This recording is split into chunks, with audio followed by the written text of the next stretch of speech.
Hello guys, അസ്സലാമു അലൈക്കും. പുതിയ വീഡിയോയിലേക്ക് സ്വാഗതം. അപ്പൊ നമുക്ക് ഇതാക്കുന്നത് ബീഫ് നല്ലൊരു വരട്ടി മാരി ഉണ്ടാക്കാൻ വേണ്ടിട്ടാട്ടോ. അപ്പൊ ഇതാക്കുന്ന ബീഫും തക്കാളി, ഇത് നമ്മുടെ മല്ലിച്ചപ്പാട്ടോ. പിന്നെ ഇത് പച്ചമുളകും വലിയ ജീരകവും അങ്ങനെ ചതച്ചിട്ട് ക്രഷ് ചെയ്തിട്ടൊക്കെയാണ്. അതേപോലെ ചെറിയ ഉള്ളി, നമ്മളെ കൊച്ചുള്ളി, വെളുത്തുള്ളി കേട്ടോ. അപ്പൊ ഇതിക്ക് ഞാൻ മസാല കൂട്ടണ കാണിക്കാം. മസാല കൂട്ടാൻ ഞാൻ നല്ല വെള്ളം കണ്ടോ, നല്ല ആവി പറക്കണ വെള്ളം കണ്ടോ, അതാണ്. അതിക്ക് ഞമ്മളെ ചിക്കൻ ഇങ്ങനെ ഇടുക കേട്ടോ. ചിക്കനല്ല ബീഫ്. ചിക്കൻ എന്താ പറയാ, ചിക്കൻ തന്നെ ആക്കിട്ടേ ബീഫ് ഇങ്ങനെ ഇടുക. ഇനി നമ്മൾ എന്താ ചെയ്യണമെന്നറിയോ, ഇതിൽ തന്നെ നല്ല ചൂടുവെള്ളം കണ്ടില്ല, നിങ്ങൾ ആവി പറക്കണ കണ്ട്. അപ്പൊ അതിക്ക് നമ്മൾ ഇങ്ങനെന്താ ചതച്ച് വെച്ച ഇതെല്ലാം അതിക്ക് നമുക്ക് ഇടുക.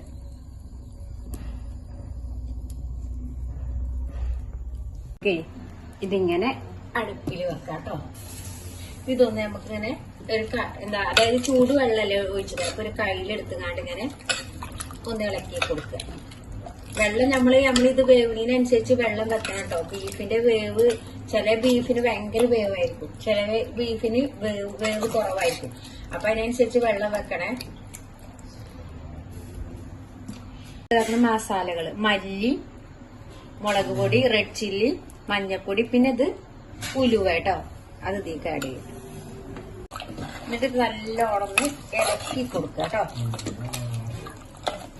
ഇനി ഇതിക്ക് നമ്മള് ഉപ്പ് ആഡ് ചെയ്യണം. ഉപ്പ് ആഡ് ചെയ്തിട്ട്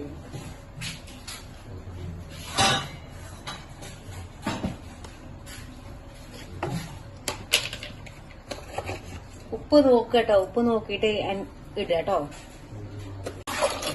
ഈ വെള്ളം പോരാ, കുറച്ചും കൂടി വെള്ളം കൂടി ഞാനിതിക്ക് ആഡ് ചെയ്യട്ടെ. അതായത് ബീഫ് വെന്ത് ഇത് കിട്ടണ്ട നമുക്ക്. ഒരു ചൂട് വന്നു കേട്ടോ, ചൂടായിട്ടോ. അപ്പൊ നമുക്ക് ഈ തക്കാളി ഉണ്ടല്ലോ, തക്കാളി ഇതിക്ക് ആഡ് ചെയ്യാം. തക്കാളി ആഡ് ചെയ്യാതെ ഉണ്ടാക്കും, പക്ഷെ ഇനി ഞാൻ തക്കാളി ആഡ് ചെയ്ത് കണ്ടാണ് നിങ്ങൾക്ക് കാണിക്കുന്നത് കേട്ടോ. തക്കാളി ഇട്ടു. നമുക്കിത് നല്ലോണം അടച്ചു വെച്ചാണ് വേവിക്കുക കേട്ടോ. എന്നിട്ട് വെന്ത് തരട്ടെ. തീ കത്തിക്കുക, നല്ലോണം തീ കത്തിക്കുക. ആ സമയത്ത് ഇതാക്കാൻ ഞാനിവിടെ കുറച്ച് പാത്രങ്ങളുണ്ട്, അതൊക്കെ ഒന്ന് വൃത്തിയാക്കട്ടെ. കണ്ടില്ലേ, ഇതൊക്കെ കണ്ടിട്ട് കുറെ ദിവസമായി നിങ്ങള് നമ്മളെ ഇടിക്കുന്ന കല്ലൊക്കെ കണ്ടിട്ട് കുറെ ആയിരിക്കും. അതൊന്നും ഞാൻ യൂട്യൂബിൽ കാണിക്കലില്ലല്ലോ. അപ്പൊ ഇതാക്കുന്നതൊക്കെ ഇതൊക്കെ ഒന്ന് കഴുകുക, എല്ലാം എടുത്ത് വെക്കുക.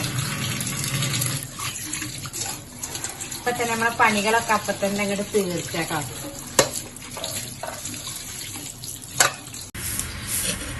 ഇപ്പൊ നമ്മള് ബീഫൊക്കെ റെഡി ആയിട്ടോ. കണ്ടോ, ഇങ്ങനെ വരട്ടി കറി ഇല്ലാതെ ഉണ്ടല്ലോ, കറി ഇല്ലാതെ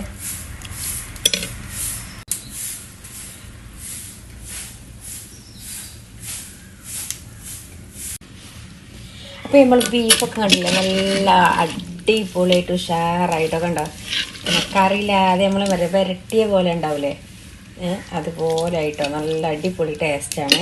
ഞാൻ അങ്ങനെ വെക്കണ കാണിച്ചു തന്നു. പിന്നെ ഞാൻ ഫുള്ള് പിന്നെ ഒന്നുമില്ല, മസാലകളൊന്നും ഇടാനൊന്നുമില്ല, എല്ലാം ഇട്ട് റെഡിയാക്കിയതേനി. അപ്പം അത് റെഡി ആയിട്ടോ. ഇവിടെ വെള്ളം ഞാൻ ഇതിട്ടിട്ട് വെള്ളം തിളപ്പിക്കാൻ വേണ്ടി വെക്കണേ.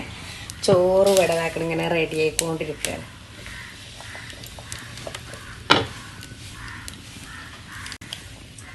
ചോറുണ്ടല്ലോ, നല്ല വേവില് നമ്മളെ കാളവണ്ടിന്റെ റൈസാണ്. അപ്പൊ കുറേ സമയം വേണം. അതാ കറി ലീഫ് ഇതിന്